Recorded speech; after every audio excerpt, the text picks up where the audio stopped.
Hey guys, welcome back to my channel. Today I am going to talk about my experience with postpartum.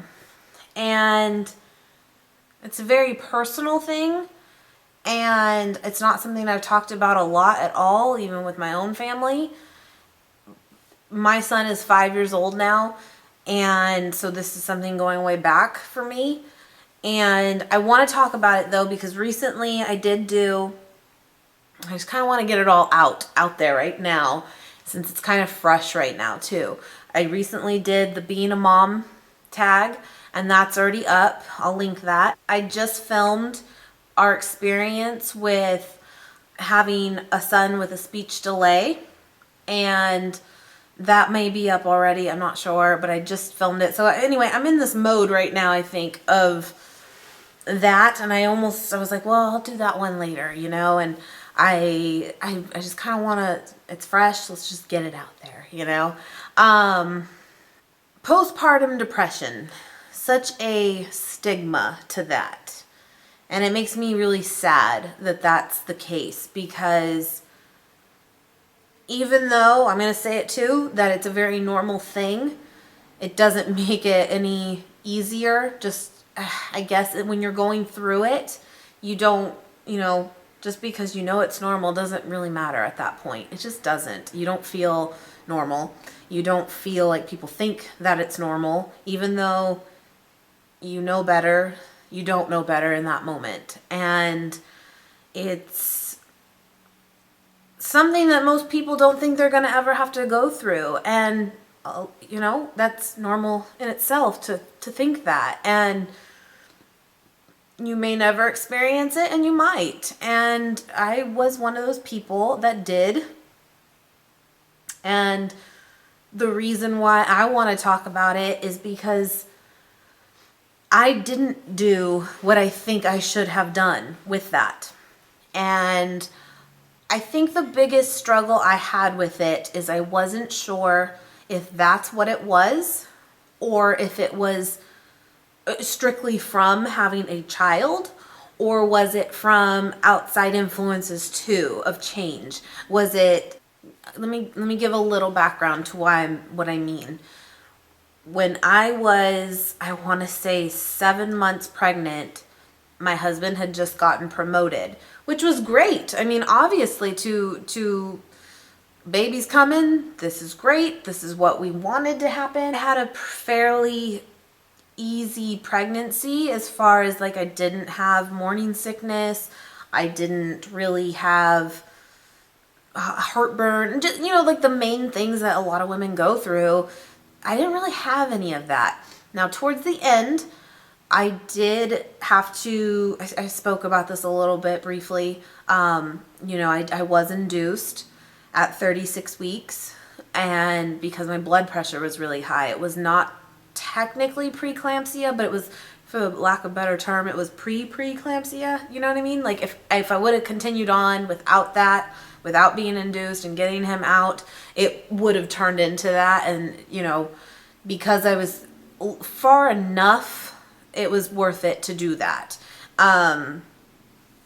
So again, up until that point though, there really wasn't any problems, so to say, except for that. But even still, I remember when we went to the doctor that day to find out if that's what was going to happen, and it did, I was so just calm about it. I never got nervous about it. It was one of those okay, cool, it's time, we're good. And it turned out he was completely fine. He really was. Having said that, I was in labor, so they induced, right? I was in labor for 38 hours. Yeah. And all to get a C-section at the end. So it was definitely an experience, and I didn't think much of it then, as far as, what the future was going to look like for me. But that was what had happened, and, recovery was a little rough, but I didn't feel like it was horrible, but I also didn't have a comparison either. But from what I had heard from people, I felt like, okay, I'm doing what I'm supposed to be doing. And I'm okay. And so, yeah, anyway, went home a few days later after that, and our son came with us. He was fine. Yeah, my husband took off time from work for, I think he did like 6 weeks or 8 weeks even. That was allotted. And so that was helpful for sure.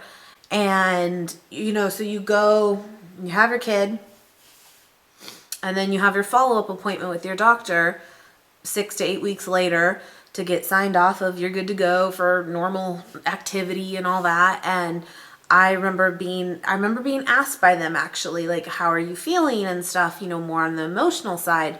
And I was like, oh, I'm good. And I remember I was good. I was. Or I thought I was, mostly. Nothing serious. And, it seemed like what was so weird about that is shortly after that is when I wasn't fine. But it was almost like maybe in my own head I took it as like I can't go back and tell him I'm not good now because I just told him I was good. Oh, that's not true, but that maybe that's what I was thinking at that time. We tried breastfeeding and it just never worked for us. It was something that we tried for 3 weeks after he was born, and it just was not happening. And I mean, I don't even really have to get into it. The bottom line is that it just did not work, and I wasn't producing enough. He was not having it, all that. And I remember having his doctor, the pediatrician for our son, and their, nurses and stuff, like, making me feel horrible because of that and because I was choosing formula. And I just remember kind of being so, like, put off by that because one, he's getting fed no matter what, I mean, geez, I don't know. I think I just was not prepared for what I was given. And it was, I didn't like that at all. And I still don't, because I don't think someone should have to feel bad about feeding their child, however that looks like. But that, that's just me. But why I'm telling you that is, here I was, had a C-section, couldn't breastfeed like I maybe thought I was going to. Now my husband is going back to work, which is a normal thing. Everything just kind of changed at that point of, here I am in this house with this little baby. And like I said before on my being a mom video, I'm an only child. I was not raised around a lot of kids or babies. Our son was not planned. Not that we didn't love him or embrace the fact that he was here now. It just wasn't planned. I was no longer working, and I had been working since I was 15. So there was just a lot of changes. But I think the big problem is because of so many of those changes, I didn't know if it was, my feelings were because of that or because of a true hormonal problem, hindsight now, I can look at it and I can go, I think it's a real combination of both. And I should have sought out help. Anyway, my husband was gone a lot, and because of this job. And I took it as a punishment, I guess. I remember feeling that way, that like, you get to go out into the world, you get to go work, and I'm here at home. Again, these are things I look back on, and I just remember feeling that way, and now I can see it completely different, but you can't see it different at that time. So don't think I'm trying to sound, like, God, she was, you can look at it and go, she was so lucky she got to do that. I know that, but you're in your head at that time, you don't see that, you don't feel that at all. And I remember loving my child for sure, but he also resembled all the things I didn't have anymore too. And that's hard. That's still hard to say. That's hard to look back on and remember that's how you felt, you know, because a child has nothing to do with that, you know. Just saying. I'm not a horrible person. Yeah. I just remember that though, and I didn't want to be around him a lot because of it. It just was hard for me. With that said too, I think because of that, I'm sure he felt it from me. I felt his first year, he was a lot closer to my husband than he was to me. And maybe that was true, maybe it wasn't. It doesn't really matter. But that was hard too, feeling that way when here's my husband hardly home, and when he is, he's getting all the glory, if you will. And you know, what about me? It was a lot of that. It was just so in my own head of what I thought it was really like. I don't know. That's the thing too, is like talking about this kind of thing. If someone's going through it or has gone through it, they probably can relate to some things, and still some things they can't, because it's going to look different for everyone. I remember becoming very agoraphobic, and meaning I didn't want to leave this house. As much as I hated being home, I was also scared to go out into the world. It's crazy. It's so crazy. Especially when it's not something that was ever an issue for me before. But I remember that. And I think a lot of it too was I wasn't comfortable with caring for this baby on my own. I didn't know, what if something happened? What if, whatever it was, I was like, oh, well, I can't deal with that. But again, it's like I'm already psyching myself up for something I haven't even tried. So I didn't go out a lot at all. And what happens with that then too, neither does your child. And, you know, having said that, I do feel that in a way, you know, did I possibly cause some of his speech delay issues by not, you know, putting him into the world as much as maybe I should have? But you know, I mean, let's say that is true. You know, I can look at it now and go, I did the best I could with what I had at the time.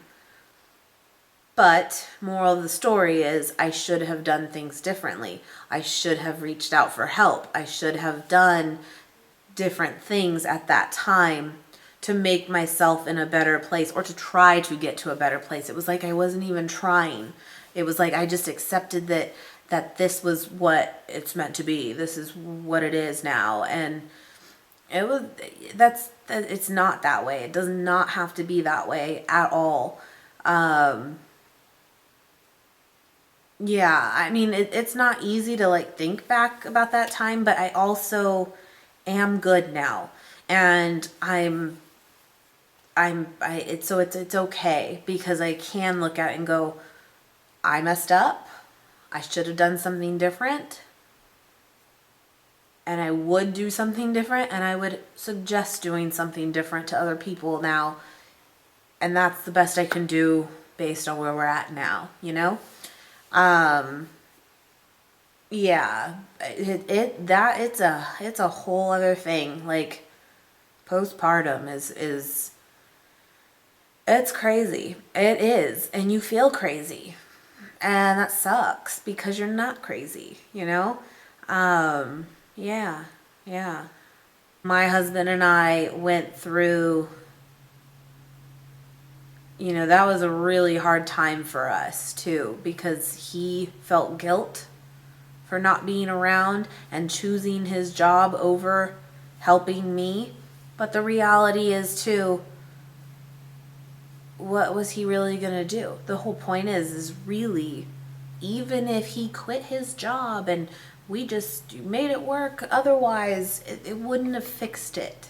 Maybe for the day, but it wouldn't have, because really the problem was within myself.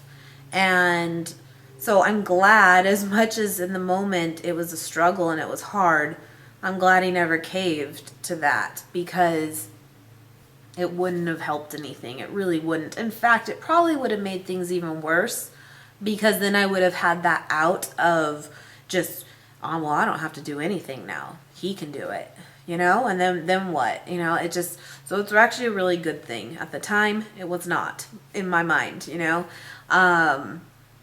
But yeah, that was hard. And you know, the thing is too, that's crazy, is this was not a daily thing for me. It was not like I was miserable daily.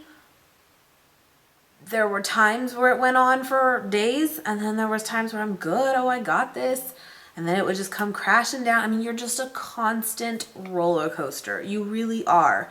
And it's exhausting. I'm exhausted thinking about it. But so this went on for a year at least, and it was intense. It was hard.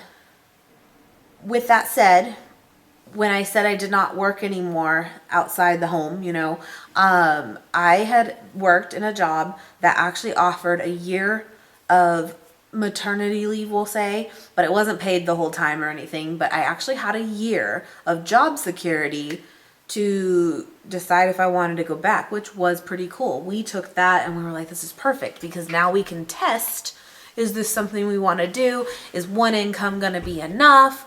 Blah, blah, blah. You know, so that was good. Year shows up, and now I have to make that choice, right? And the choice that we decided was that I didn't want to go back to work.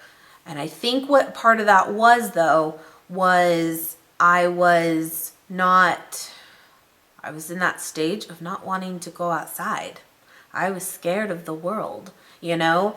And I think that really had a lot to do with the decision. And I wanted to be home. I wanted to be different. I wanted to enjoy what I was doing. I just didn't know how to do it at the time. But here's where the story changes for me a little bit. And it's so weird. And I hope maybe I can actually reach him and he can watch this, because he doesn't even know what he did for me. I had to go and meet my boss from working before, and basically officially put my resignation in. We met at Panera Bread, and so it was very casual. It wasn't, you know, let's go to this office here. It wasn't that at all. And I hadn't seen him in months, of course. And you know, him and I were always we had a good relationship as far as, you know, boss employee relationship prior. So it wasn't uncomfortable by any means. Here I come in trying to put my happy face on, and life's bliss, everything's great. And this is why I'm not coming back, because I can't imagine leaving, when really that was such a facade. That was so fake. But it's funny because that year must have been some kind of pivotal change for him too. And we talked for a good couple hours, just as people, not as, you know, boss, employee, you know. And things had happened in his life that made him have a different outlook on stuff. And it was so weird. It was so weird of just like, why are we talking about this? Like, it's just, I was not expecting that at all, right? He was beyond positive about things. And it was like, what is this, you know? He told me and showed me that in his pant pocket, he carried a little pebble rock that actually was, I guess, from like his mom's garden.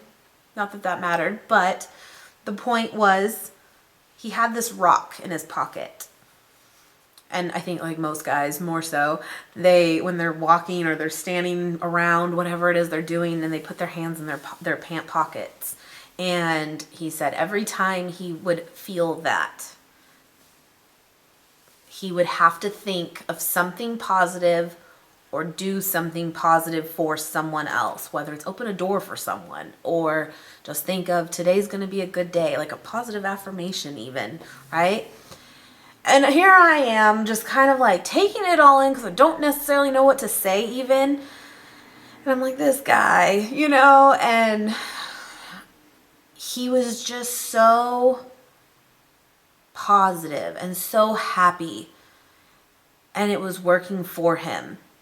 And I remember leaving, give him a hug, thank you, you know, for your time, and sorry it didn't work out for me to come back, you know, and I left and I changed. Like, I took his words, and maybe because he was older too, like he was, I mean, not old, but older, so I took his words as truly words of wisdom, not just, who's this kid, you know?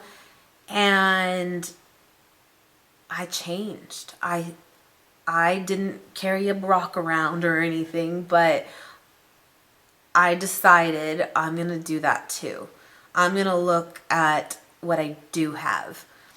And it really changed for me. Now, it did not happen overnight entirely. You can't still necessarily fix hormone problems from that, but you can definitely change a lot of things by just doing that. I've said before, I'm actually a very negative person by nature. Like, I see the bad first before the good. I'm not very much an optimist. I'm a pessimist by nature, by just habit. But I try so hard now, and it's still a conscious effort to find the positive in something. And whether it's even positive or not, it's more of just find the silver lining in something. Decide why someone might have done something that way when you're like, why did they do it? No, maybe find out why. Not so much a negative. I don't know. It just, I really did that, and it worked. And it just changed for me from that point. Now, I didn't necessarily know how to apply it to my everyday life of, you know, what am I thinking positive about? Like, it just wasn't, I didn't know what to do with that knowledge now, you know, entirely. But I took it one step at a time. And every day when I woke up, I decided before I even got out of bed that it was going to be a good day. And if you start your day with that intent, the chances are it will be good. If you wake up and say, oh, I don't want to do this today, you're already setting yourself up to be miserable. And it's a real thing, and we all do it, and I still do it sometimes. But if you really take the time, conscious effort, to decide, I'm going to have a good day, or I am going to make someone laugh today, whatever it is, you will do it. You will do it. And it really changes your whole outlook on everything you thought you already knew. You don't, you know? And I will be so grateful for that exit interview meeting, you know? Yeah, I just, I needed that.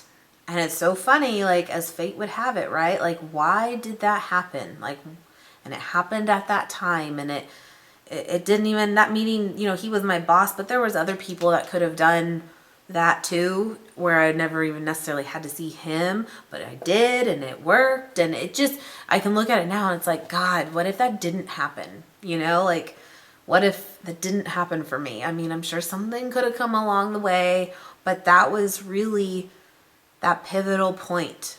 And I was put into that place for some reason, and that was what it was. And yeah, it's kind of just like a crazy story, really, in that way. So things got better. Things did get better. But I still didn't necessarily know how to make myself feel better all the time. And, you know, again, still struggling with this is my purpose or not. And, you know, to be this stay-at-home mom, and it took time. It took a lot of time, and it took a lot of positivity and like figuring it out, and, you know, finding what I felt I was good at and actually embracing that, you know, versus just, well, yeah, I did good, whatever. No, like being proud that you did good, and you have something someone else doesn't, whatever it is, you know, with your child. And then YouTube came.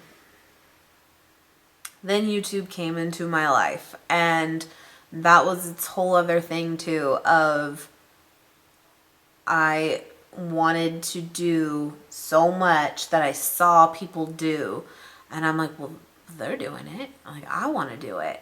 And it really, I mean, I won't go too much into it because I have talked about it before, but YouTube made me do it, right? Like that's when I really got into makeup, and it was so important to me because it was literally my time.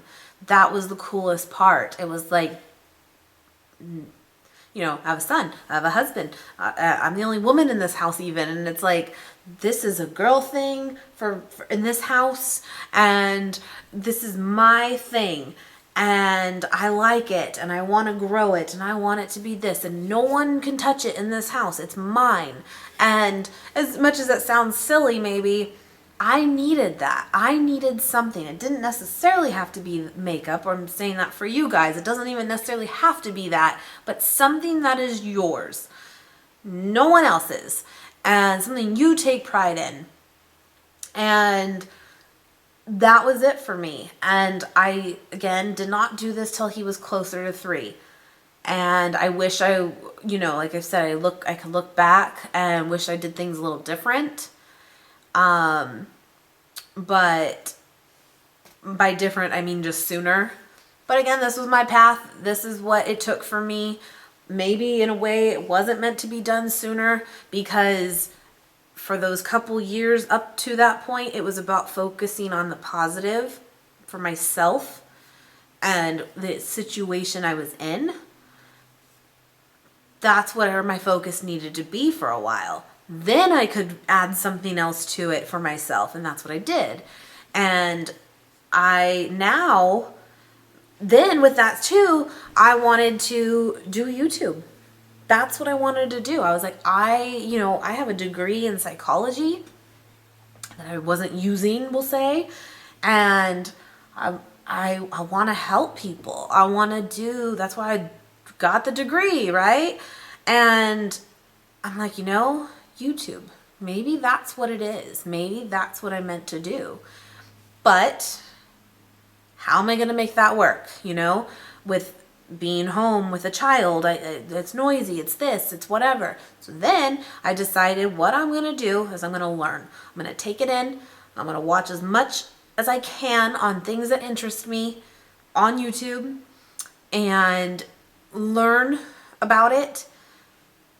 What I do like, what I don't like, what I do want to do, what I don't want to do.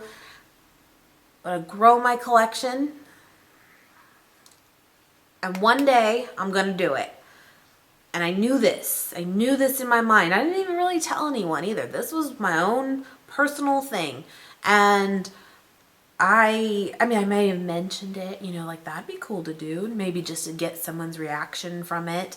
But really, it wasn't ever really discussed like, oh, I'm doing it, Yeah. So that's what I'm doing now. And I waited until my kid was in school so that I can do this when he's not here and he's doing what he needs to be doing.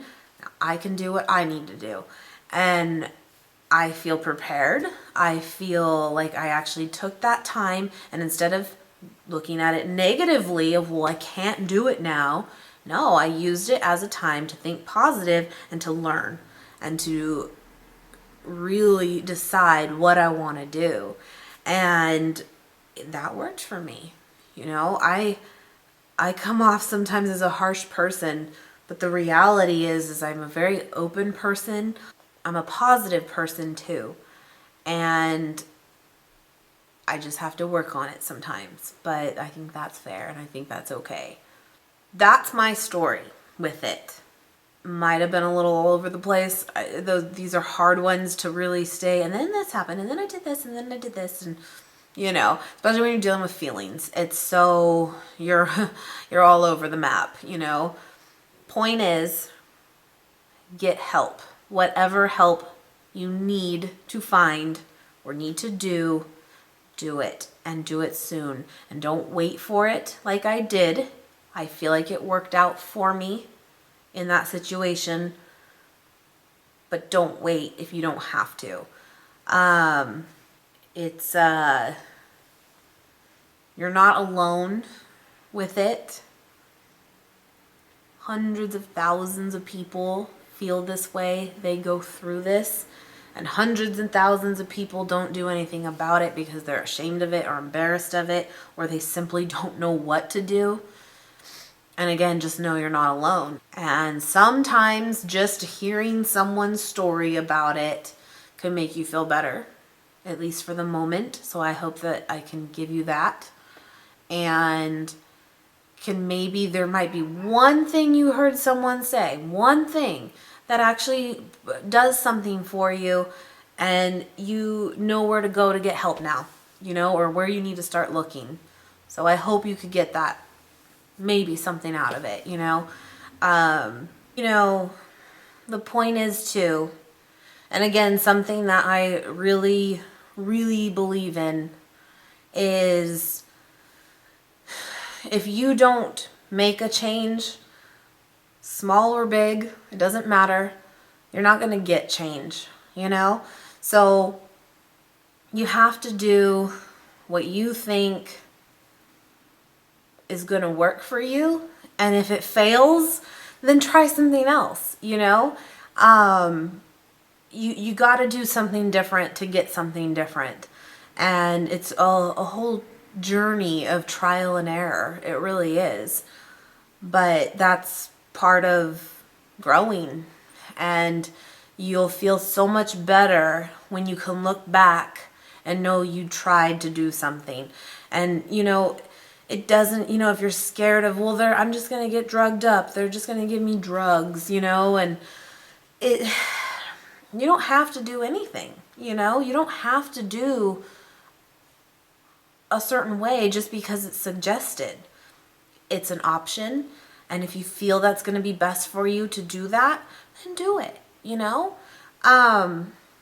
but there's other alternatives too, and try those methods first if you want, or do medication first, and then if that's not working for you, try something else. It's not like an all or nothing thing.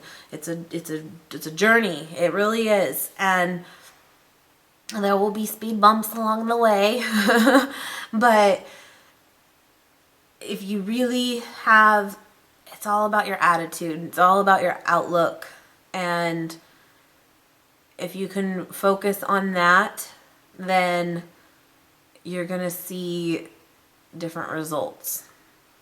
I'm going to wrap this up because it's already long, but yeah, I'm open about my experiences. If anyone has any questions, I'm happy to respond. You can always contact me, and I'm willing to give you whatever I do know.